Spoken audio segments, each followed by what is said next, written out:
Hi, Democrats. Today is Monday, September 11th, and it's time for the Chair's Daily Live.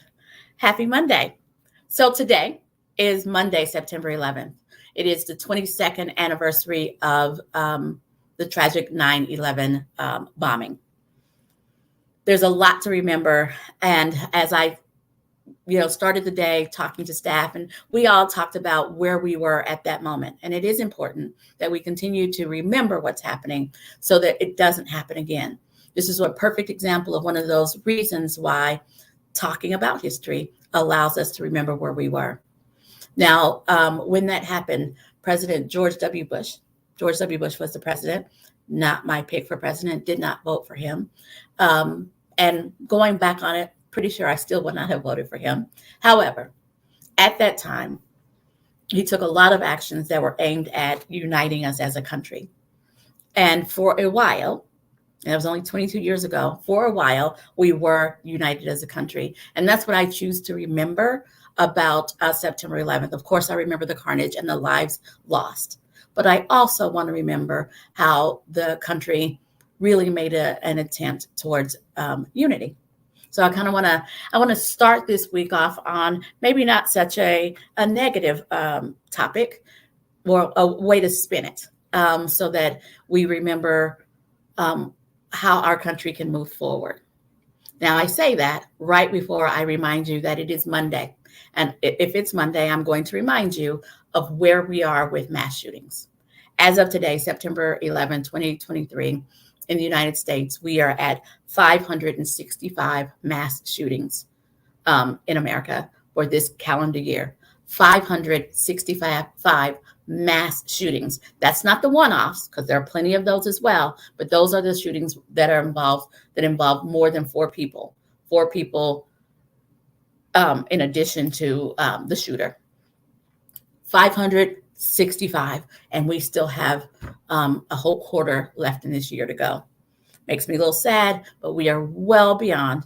It's Monday, so I have to say it because I want you to not forget. We are beyond the time where we need to have a common sense conversations about common sense gun laws.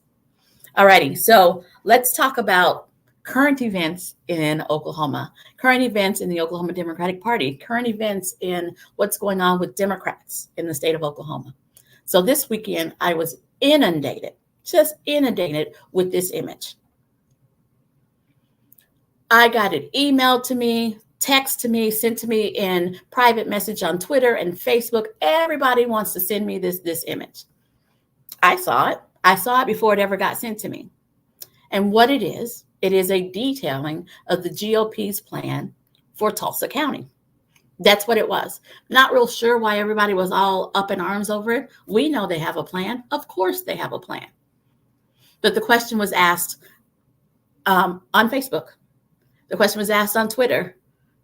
Does the Oklahoma Democratic Party have a plan? Of course we have a plan. Of course Tulsa County has a plan. But they are busy working their plan. They are busy sending me names and having sit downs with candidates working their plan. They know what seats they're going after. They are building a list of candidates that they're talking to and helping get started. Of course, the Tulsa County Democratic Party has a plan, as all the other counties have a plan. That publicity stunt that the Tulsa County GOP did, I guess it worked, because we got a lot of Democrats all up in arms. And so what I want to say is, if you want to know what the Oklahoma Democratic Party is doing, what the Tulsa County Democratic Party is doing, all the Democratic parties, what are we doing? We're not keeping secrets. Come on over, talk to us. Come on over, help us. Donate your time, your talent, and your treasure into helping us execute our plans. So the question is, do we have a plan for Tulsa County? Absolutely, we have a plan for Tulsa County. Is Tulsa County recruiting for all the open seats? Absolutely. Had they recruited for some of the seats where the Republican hadn't even announced that they weren't going to run? Absolutely. Having real conversations with candidates. If you're concerned, and I hope that you are, reach out to Tulsa County. Show up and offer to volunteer. Show up and offer lists of candidates that you're thinking about. They have a plan. I have a plan, and we're working that plan, and we hope that you're interested in that plan and you're going to come. So rather than trolling me in my personal messages and sending me texts, come on over and help. And rather than sharing the Republican plan, which I don't even understand the logic behind that. But rather than sharing the Republican plan and giving them extra clicks, how about you come work with the Democrat candidates who are running and give them extra support? That's all we have to do. Rather than giving them extra clicks, rather than giving them extra likes, come on over and give them extra votes. That's what we have to do. Find out who they are and what they stand for, and then tell your friends. That's what we need to be doing, rather than wringing our hands, fretting over what the Republicans are doing. We've known that they had a plan. Then, when you come over and you find out what candidates your county party is working with, if it's someone that you're not sure that you can full-throated get behind, that's fine. Help us find someone that you can vote for. That's the most important thing. Help us find someone, because we're out here looking, but help us find someone that you can vote for, that you will vote for. Every year, I've been doing this for a minute. Every year we go recruit candidates, and then I hear a little blowback over this candidate or that. Well, that person isn't as strong, and I wish you would have found somebody better, and I wish you would have done. I am human, and I am open to help. Actually, I am right now begging for help. If there's somebody out there that you think should run, let's talk. Now, I need them to be a Democrat. I'm not going to sit down with a Republican. That's not what I do. They don't need my help. But if they're a Democrat and you think you can vote for them, please make the connection with your county chair, make the connection with the state party. Let us have a conversation with them and get them ready to run. That's what we need to be doing. Finding someone that you will vote for. Because this nonsense of not voting because it's not the perfect candidate, you're not sending me the message that you think you are. Not voting is not a protest. It's a surrender. So this withholding your vote because we didn't find the perfect candidate, I assure you that we're out here looking for the perfect candidate. We're out here looking for the candidate that everybody can get behind. And sometimes it's not the right candidate for you. Help us find that. And sometimes if you can't find it, if you can't find that person who thinks exactly like you do or holds the same values that you do, maybe it's time for you to be the candidate. Maybe you need to run. Come on over. Let's talk about it. Let's get you enrolled in some of the training. There's training being rolled out all over the state right now. Let's get you involved in some of the training. Let's get you prepared. Let's teach you how to raise money, how to door knock, and how to run for office, because that's what it's going to take. So deciding that the candidate that someone else found or the candidate who announced on their own is not the perfect candidate and you choose not to vote, that is a surrender. It's not sending the message that you think it is. Because there were a lot of people who weren't happy with the Democratic nominee for governor. I'm just going to say it. It's out there. Everybody knows it.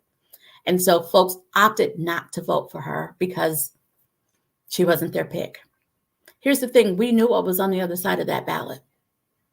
And now he continues to feel like he has a mandate, right? Ending the Commission on Homelessness because why? Meanwhile, our state is in the middle of a crisis of homelessness. But that's what happens when we decide that we're not going to vote. It's not a protest. You're not sending the strong message that you think you are.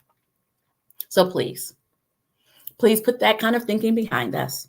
Let's all get together. Let's unite, find candidates, and support those candidates. That's what we have to do. Democracy is not passive. You can't sit home and hope that it's just going to work out. You have to get involved. Recruiting candidates, being a candidate, supporting candidates, being a candidate, donating to candidates, being a candidate. That's what it is going to take to change what is going on in our state. That's just what it's going to take. It's not rocket science. It's not, so far off that we can't reach it. because truly, somewhere around on a good election, only 30% of registered Democrats show up to vote. Here's a statistic that I wish people would embrace. Right now, about 30% of registered Oklahomans show up on good elections. About 30% of registered. So that's not 30% of eligible, that's 30% of registered. All Democrats have to do to win seats is not look at just the numbers, but it's going out and doing the work. All we have to do is show up in bigger numbers than they anticipate. Because on the Republican side, only 30% of them are showing up as well. It's more of them, so that's a bigger number. But if we showed up in a bigger number than 30%, if we showed up in a number like 50%, we have an opportunity, a real opportunity to flip some seats. Instead of sitting home and being mad because we don't have the registration and being sad because it's not your cousin running, all we have to do is find people that you can support and then show up. And show up for the Democrat. Remember this. If the Democrat isn't exactly who you want, because the only person who thinks exactly like this girl is this girl, right? But if it's not exactly who you want, here's what you need to know. If it comes down to somebody who you agree with 70% of the time versus someone you agree with never, wouldn't you rather have the 70% person? Of course, you'd want something closer to 90. Of course you would. But if your choices are 70% vote with you, 0 vote with you, I don't understand the not voting. Because then you end up with the 0 person. That's what happens when Democrats stay at home. So I hope the lesson learned from this weekend and seeing that the Republicans had a plan, even though we all knew that they had a plan. I hope that what happens is that Democrats feel empowered, feel energized, feel motivated to help each county party with their plan and moving their plan forward. I hope that that's what comes out of sharing that all over Facebook and Twitter, is that Democrats contact their county offices, find out what their plan is, and get behind the plan. Get behind the plan. This is the time to be talking about it. A lot of people aren't thinking about it because we are 14 months out, but 14 months will happen quicker than you think. I just heard someone quote just today on TV, and it was garbage TV, but here's what she said. The days are long when you're doing or with people that you care about. The days seem long, but the years pass fast. And that's what's happening. It may seem like we're just in the middle of September and we have a long way, but before you know it, we'll look up and it'll be 2024. Now is the time to be helping us find candidates. And if there's already a candidate where you live, get behind that candidate. Don't wait until after the primary. Get behind them now. Thanks for joining me. And I will be back here tomorrow at 4:15. Scott will not be doing a Hamilton report today because he is in Chicago getting ready for the DNC convention. But I'll see you tomorrow at 4:15. Thanks for joining me.